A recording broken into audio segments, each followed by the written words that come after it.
ಆಚಿ chilli powder ಸಖತ್ ಖಾರ ಬಣ್ಣ ಮತ್ತು ರುಚಿ ಆಚಿ ಚಿಲ್ಲಿ ಪೌಡರ್.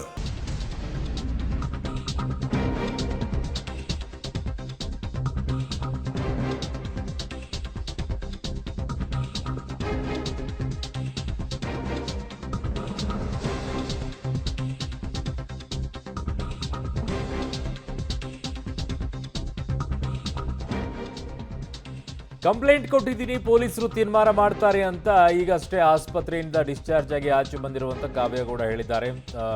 ಕಾವ್ಯ ಮತ್ತು ಭವ್ಯಗೌಡ ಇಬ್ಬರು ಕೂಡ ಕಿರುತೆರೆ ನಟಿ ಕಾವ್ಯಗೌಡ ಮನೆಯಲ್ಲಿ ವಾರಗಿತ್ತರ ಗಲಾಟೆ ಏನಾಗಿದೆ ಈ ವಿಚಾರದಲ್ಲಿ ಮಾತಾಡಿಸುವಂಥ ಪ್ರಯತ್ನ ಮಾಡಿದ್ವಿ, ನೋಡಿ ಅಲ್ಲಿ. ಚಾನಲ್ ಜೊತೆ ನಾನು ಏನು ಕಾನೂನು ಪ್ರಕಾರ ತಗೋಬೇಕು ಅದನ್ನು ತಗೊಂತೀನಿ ಲೀಗಲ್ ಆಗಿ.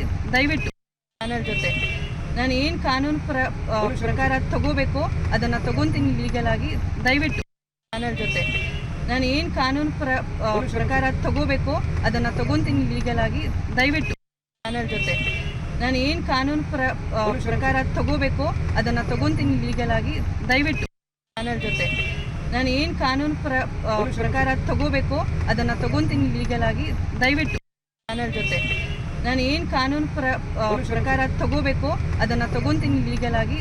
ದಯವಿಟ್ಟು ಚಾನಲ್ ಜೊತೆ ನಾನು ಏನು ಕಾನೂನು ಪ್ರಕಾರ ತಗೋಬೇಕು ಅದನ್ನು ತಗೊಂತೀನಿ ಲೀಗಲ್ ಆಗಿ. ದಯವಿಟ್ಟು ಚಾನಲ್ ಜೊತೆ ನಾನು ಏನು ಕಾನೂನು ಪ್ರಕಾರ ತಗೋಬೇಕು ಅದನ್ನು ತಗೊಂತೀನಿ ಲೀಗಲ್ ಆಗಿ. ದಯವಿಟ್ಟು ಚಾನಲ್. ಸೊ ಏನು ಕಾನೂನು ಪ್ರಕಾರ ಕ್ರಮವನ್ನು ತೆಗೆದುಕೊಳ್ಬೇಕು ಅದನ್ನು ನಾನು ತೆಗೆದುಕೊಳ್ತೀನಿ ಅನ್ನುವಂಥದ್ದನ್ನು ಅವ್ರು ಹೇಳ್ತಾ ಇದ್ದಾರೆ. ಬಟ್ ಅಷ್ಟೇ ಅದು ಮಾತಾಡಿದ್ದು, ಜಾಸ್ತಿ ಏನು ಮಾತನಾಡಿಲ್ಲ. ಕಾರಣ ಹಲ್ಲೆ ಆದ ಬಳಿಕ ಅವರು ಆಸ್ಪತ್ರೆಗೆ ದಾಖಲಾಗಿದ್ದರು, ಈಗ ಡಿಸ್ಚಾರ್ಜ್ ಆಗಿದ್ದಾರೆ, ಈಗ ಅವರು ತೆರಳುತ್ತಾ ಇದ್ದಾರೆ. ಆ ಸಂದರ್ಭದಲ್ಲಿ ಮಾತನಾಡಿದ್ದಾರೆ. ಏನೂ ಕೂಡ ನಾನು ಮಾತನಾಡೋದಿಲ್ಲ, ಬಟ್ ಕಾನೂನಾತ್ಮಕವಾಗಿ ಏನು ಕ್ರಮ ಆಗಬೇಕು ಅದ್ರ ಬಗ್ಗೆ ನಾನು ಅಷ್ಟೇ ಹೋರಾಟ ಮಾಡ್ತೀನಿ ಅನ್ನೋದನ್ನು ಹೇಳಿದ್ದಾರೆ. ಸೊ ಕಂಪ್ಲೇಂಟ್ ಕೊಟ್ಟಿದ್ದಾರೆ, ಪೊಲೀಸರು ತೀರ್ಮಾನ ಮಾಡ್ತಾರೆ ಅನ್ನೋ ಮಾತನ್ನು ಅವರು ಆಡಿದ್ದಾರೆ. ಲೀಗಲ್ ಆಗಿ. ದಯವಿಟ್ಟು ಚಾನಲ್ ಜೊತೆ ನಾನು ಏನು ಕಾನೂನು ಪ್ರಕಾರ ತಗೋಬೇಕು ಅದನ್ನು ತಗೊಂತೀನಿ ಲೀಗಲ್ ಆಗಿ. ದಯವಿಟ್ಟು ಚಾನಲ್ ಜೊತೆ ನಾನು ಏನು ಕಾನೂನು ಪ್ರಕಾರ ತಗೋಬೇಕು ಅದನ್ನು ತಗೊಂತೀನಿ ಲೀಗಲ್ ಆಗಿ. ದಯವಿಟ್ಟು ಚಾನಲ್ ಜೊತೆ ನಾನು ಏನು ಕಾನೂನು ಪ್ರಕಾರ ತಗೋಬೇಕು ಅದನ್ನು ತಗೊಂತೀನಿ ಲೀಗಲ್ ಆಗಿ. ದಯವಿಟ್ಟು. ನನ್ನ ಸಹೋದ್ಯೋಗಿ ಫಿಲ್ಮ್ ಬ್ಯೂರೋಯಿಂದ ಭಾರತಿ ನನ್ನ ಸಂಪರ್ಕಕ್ಕೆ ಸಿಗ್ತಾ ಇದ್ದಾರೆ. ಭಾರತಿ, ಈಗ ಅವ್ರ ಮನೆ ಜಗಳ ಅದು ಪೊಲೀಸ್ ಠಾಣೆ ಮೆಟ್ಲು ಹತ್ತುವಂಗಾಗಿದೆ. ಏನು ಹೇಳ್ತಾ ಇದ್ದಾರೆ, ಈಗ ಏನಾಗ್ತಾ ಇದೆ ಈಗ ಪರಿಸ್ಥಿತಿ? ಸದ್ಯಕ್ಕೆ ಈಗ ಕಾವ್ಯಗೌಡ ಅವರು ಹಾಸ್ಪಿಟಲ್ ಡಿಸ್ಚಾರ್ಜ್ ಆಗಿ ಪೊಲೀಸ್ ಸ್ಟೇಷನ್ ಹತ್ರ ಹೋಗ್ತಾ ಇದ್ದಾರೆ.